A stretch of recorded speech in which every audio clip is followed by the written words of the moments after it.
How's it going, YouTube? We are back, and this time we're going to do some more transactions. But first, before we start, I want to say congratulations to Authentic on winning the Kentucky Derby, as well as to all the owners for My Racehorse who own pieces of micro shares that are part of the ownership for Authentic. It was a great race. Tisla ended up in second place, and it was really a thrill to watch. You guys should go check it out on YouTube. We're going to start with a trade for Robbie Ray. So this is backwards, and I just realized it. Robbie Ray and 300K are going to Toronto, not the other way around, in exchange for Travis Bergen. Toronto's beefing up their pitching staff to go and try to compete for the second spot in the AL East, and Robbie Ray is a perfect guy to just go in there. Good number 3, number 4 arm. Just go in there and try to get some wins. Keep their team in games more often than not. And Arizona's tanking, so they don't need that piece. Travis Bergen, I think they're using out of the bullpen for right now, and it just makes sense for both teams. Anaheim gets Packy Naughton and Jose Salvador, 2 pitching prospects, in exchange for outfielder Brian Goodwin. I believe Brian Goodwin is pretty decently young. They sent him to Cincinnati, who are having a lot of trouble scoring runs right now. And Brian Goodwin just isn't a part of the future for Anaheim. They have a lot of decent outfielders, and I think that they want to get their hands on more pitching prospects to go into next season more confident with their pitching staff than they did this year. So probably the biggest deal on the board right here. Joe Mixon signs a 4-year, $48 million extension with the Cincinnati Bengals. He's pretty much been their best player when he's healthy. You could say you can argue maybe AJ Green, but I haven't seen AJ Green play more than 4 games in a long time. So Joe Mixon gets the nod for me. He really is a creative back, catches passes out of the backfield, and is a very elusive running back. I think he's an underrated when it comes to being one of the top in the league, and I think this season he's really going to break out and prove what kind of back he is and how talented he truly is. So moving on to hockey, left winger Austin Wagner signs a 3-year, $3.4 million extension with the LA Kings. Austin Wagner is a guy who is pretty young, really fast skater, so he creates a lot of opportunities for himself with his speed. And if he can improve his ability to finish those opportunities, he could be one of the most lethal players in the NHL. The Kings have a lot of young guys and probably one of the best systems in the league right now. So he's just one of those core pieces that could really be a thorn in the side of any opponents they face. Personally, I'd like to see him more on the penalty kill and create more opportunities, catching people flat-footed on the penalty kill. Moving back on to football, we got a left tackle, Taylor Decker, signing a 4-year, $60 million extension for the Colts. I don't know too much about Taylor Decker, but I know that they just got Phillip Rivers over there, and you want to keep your quarterback on his feet at all times. And left tackle, or the tackles in general, are one of the most important positions on the line, if not the most important position.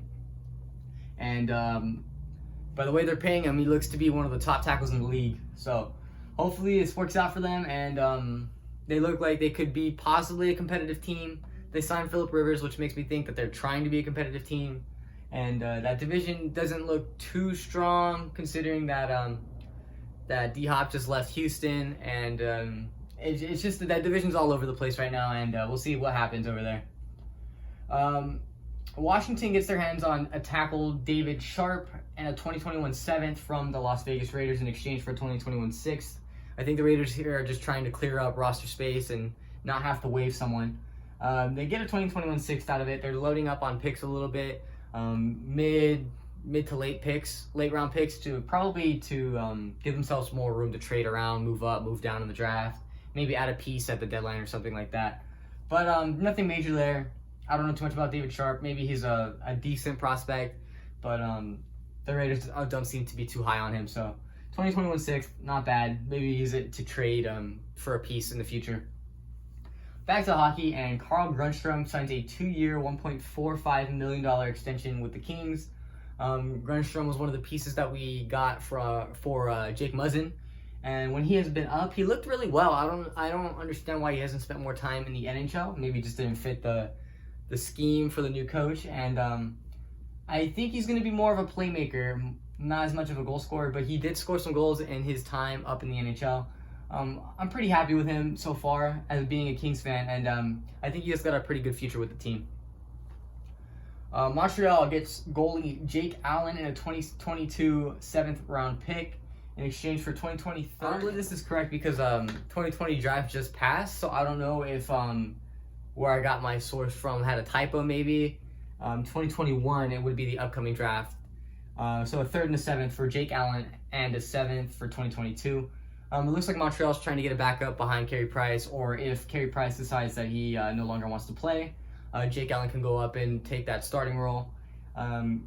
Carey Price literally carried them for as long as he could in the playoffs. He ran out of miracles to pull out, and they got eliminated from the playoffs. So I mean, this is Jake Allen is a decent goaltender. There's no room for him in St. Louis, being that Bennington is there. And I think Jake Allen feels that he could be a starter on another team, and maybe that will be the case in Montreal. I doubt he sets ahead of Carey Price, but Carey Price is getting up there in age, and maybe he feels that his future over there is better. And finally, this could be a little bit of an under-the-radar transaction here.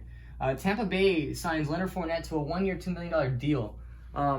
Bruce Arians has stated so far that Ronald Jones is the starting back, but that's not going to last too long because of how good Leonard Fournette can be when he's right. Leonard Fournette could be a top back, and people have lost faith in him, and I believe that he could really be a top back.